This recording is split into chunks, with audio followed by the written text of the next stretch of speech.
एक कामयाबी जी आजकल बड़ी चल रही है वो केड़ी है जो कि पाकिस्तान का फखर बनती पई है JF-17 थंडर। एक ऐसा फाइटर जेट जिन्हों कई सालों तो नजरअंदाज किया गया जिदे ते बथेरा तंज होया। JF-17 थंडर नूं बड़ा मामूली समझा गया। अज वही जहाज दुनिया की दफाई मंडी दे विच हौली हौली अपनी जगह अपने पैर मजबूत करता पिया। ना किसी मोदी थाप ते ना किसी इश्तिहार दे शोर ते एक तो बाद एक मुल्क एक तो बाद एक गलबात जो कि पुराने बयानिए नूं बेवजन करता जा रहा है। एक जगह तो नहीं खड़ा रहा, इन्हें हौली हौली तरक्की की है और ये सारा कुछ इस गल की अलामत है कि ये प्रोग्राम जिंदा है, अगे वधा रहा। दुनिया इदां दे जिहड़े प्रोजेक्ट्स ने ना उन्हां दे विच दिलचस्पी लैंदी है क्योंकि वो प्रोजेक्ट्स जिहड़े ने ना वो माजी दी याद ना बनन, वो माजी दे दावे ना बनन, बल्कि वो मुस्तकबिल वास्ते भी बेहतर होण। और JF-17 थंडर इहदी जींदी जागदी एक मिसाल है। JF-17 थंडर ने पूरी दुनिया दे विच अपना लोहा मनवाया। JF-17 थंडर दे पिछे तां इंडियन दीयां कुड़ियां मरदियां पईयां, कहंदियां सानू JF-17 थंडर नाल विआह दिओ।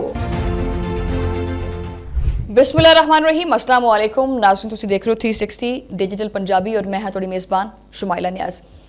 अज दा व्लॉग शुरू करते हैं क्योंकि तुहानूं पता है कि कुछ कहानियां इदां दियां हुंदियां जिन्हां दे विच तालियां वजाउण दी जरूरत ही नहीं पैंदी क्योंकि वो खुद बहुत शोर मचा दिंदियां। वो कामयाबी खुद दस दिंदी है कि मैं किस कदर कामयाब हाँ। एक कामयाबी जिहड़ी अजकल बड़ी चल रही है वो केड़ी है जो कि पाकिस्तान का फखर बनती पई है JF-17 थंडर। JF-17 थंडर हुण किसी भी मरहले दे विच दाखिल होने की जुरत रखता है। एक ऐसा फाइटर जेट जिन्हों कई सालों तो नजरअंदाज किया गया जिदे ते बथेरा तंज होया। JF-17 थंडर नूं बड़ा मामूली समझा गया।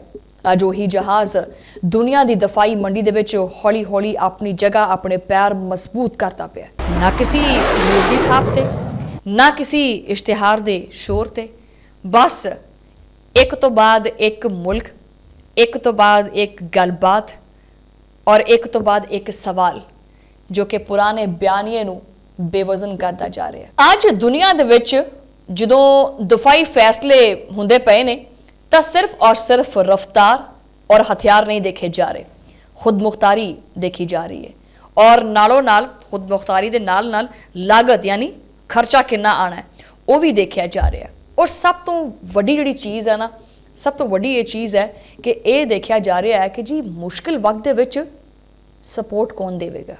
JF-17 थंडर इस वास्ते तवज्जो दा मरकज़ बन गया क्योंकि ये सिर्फ और सिर्फ एक जहाज़ नहीं देंदा। पाकिस्तान सिर्फ एक JF-17 थंडर जहाज़ नहीं देंदा, ये एक यकीन दहानी देंदा है। ये JF-17 थंडर तुहानूं ट्रेनिंग देंदा है, मेंटेनेंस, स्पेयर पार्ट्स, अपग्रेड्स और वो भी बगैर सियासी दबाव दे। दुनिया के कई ममालिक दे विच ये जिहड़ियां गल्लां ने ये किसी भी लग्जरी तो घट नहीं हैगियां। तुसीं देख लो कि नाइजीरिया, म्यांमार और हुण बांग्लादेश वर्गे ममालिक दा दिलचस्पी JF-17 थंडर च लैना और आलमी तवज्जो दा मरकज़ बनना एक आलमी मजाज की अकासी करदा है। बांग्लादेश की मिसाल वैसे भी इस वास्ते बड़ी इंपॉर्टेंट है, बड़ी अहम है क्योंकि ये फैसला जज्बाती नहीं है बल्कि हिसाबी है। उत्थे ये देखा जा रहा है कि किहड़ा प्लेटफॉर्म घट कीमत दे विच ज़्यादा ऑप्शनस देंदा है, यानी उन्हां दे कोले भी असीं घट लागत दे विच साडे कोले कोई ऐसा फाइटर जेट होवे जिहड़ा कम टाइम दे विच कम कीमत दे विच सानूं ज़्यादा तो ज़्यादा ऑप्शनस देवे। किहड़ा जहाज़ है जो सिर्फ और सिर्फ खरीदण तो बाद जिहड़े इंडिया के जहाज़ हुंदे हैं ना कि यह जहाज़ खड़ा है नाल तस्वीर ले लो कि तस्वीरां बनाउण वास्ते ना होवे बल्कि रोज़मर्रा ऑपरेशन वास्ते काबिले एतमाद भी होवे। और JF-17 थंडर इत्थे खामोशी दे नाल तमाम जिहड़े बॉक्सेस बने हुए ने उन्हां नूं हौली हौली टिक करदा पिया और जा रहा उत्ते। सब नूं पता मैं अपने मूँह तारीफ नहीं करदी पई, सारे ने कीती है। JF-17 थंडर दे पिछे तां इंडियन दीयां कुड़ियां मरदियां पईयां, कहंदियां सानू JF-17 थंडर नाल विआह दिओ। आलमी सतह दे उत्ते JF-17 थंडर नूं इस वास्ते जिहड़ा ना पजीराई मिली है। तुहानूं पता ही है कि मार्का हक दे विच जो कुछ JF-17 थंडर ने कीता और एक होर वजह इहदा इरतका भी है। ब्लॉक 1 तो ब्लॉक 3 तक ये जहाज़ उत्थे दा उत्थे खड़ा नहीं रहा। जदीद रेडार, बेहतर एवोनिक्स, इलैक्ट्रॉनिक वॉरफेयर और यदि BVR सलाहियत और नैटवर्क सेंट्रिक वॉरफेयर के तकाज़ियां के मुताबिक अपने आप को टालना है एक जगह तो नहीं खड़ा रहा, इन्हें हौली हौली तरक्की की है। और ये सारा कुछ इस गल की अलामत है कि ये प्रोग्राम जिंदा है, अगे वधदा रहा। दुनिया इदां दे जिहड़े प्रोजैक्ट्स ने ना उन्हां विच दिलचस्पी लैंदी है, क्योंकि वो प्रोजैक्ट्स जिहड़े ने ना वो माजी की याद ना बनन, वो माजी के दावे ना बनन, बल्कि वो मुस्तकबिल वास्ते भी बेहतर होण। और JF-17 थंडर इहदी जींदी जागदी एक मिसाल है। JF-17 थंडर ने पूरी दुनिया दे विच अपना लोहा मनवाया, और किदां फिर पासे सेक ते फड़ के राफेल का सारा कुछ ढिला करता फड़ के। और जो दुनिया ये सारा कुछ देखती है तो कुछ बयानी है जिहड़े ने खुद ब खुद कमज़ोर हो जाते हैं, कमज़ोर पैण भी लग पैंदे है। वो बयानी है जिहड़े कहंदे सी कि ये एक JF-17 थंडर के बारे च बयानिया सी कि ये वो सलाहियत नहीं हैगी, ठीक है, ये वो सलाहियत वाला जहाज़ नहीं है, या सिर्फ और सिर्फ एक मुकामी इस्तेमाल वास्ते है। अज उही जहाज़ एक्सपोर्ट लिस्ट दे विच आया पिया, अज उही जहाज़ दी मांग और डिमांड वधी पई है, और उही जहाज़ मुज़ाकरात दे विच है, और दफाई नुमाइशां विच भी संजीदगी नाल उहनूं देखिया जा रहा है। ये मुकाम है जिथे किसी नूं भी कुछ कहण दी जरूरत नहीं पैंदी, मवाजना अपने आप बोलन लग पैंदा है, वो चीज़ वो कामयाबी अपने आप शोर करती है। दिलचस्प गल इत्थे यह है कि JF-17 थंडर की कामयाबी का शोर पाकिस्तान ने नहीं मचाया। सब तो बेहतरीन गल यह है, शोर दरअसल आलमी मार्केट के फैसले करते पे ने।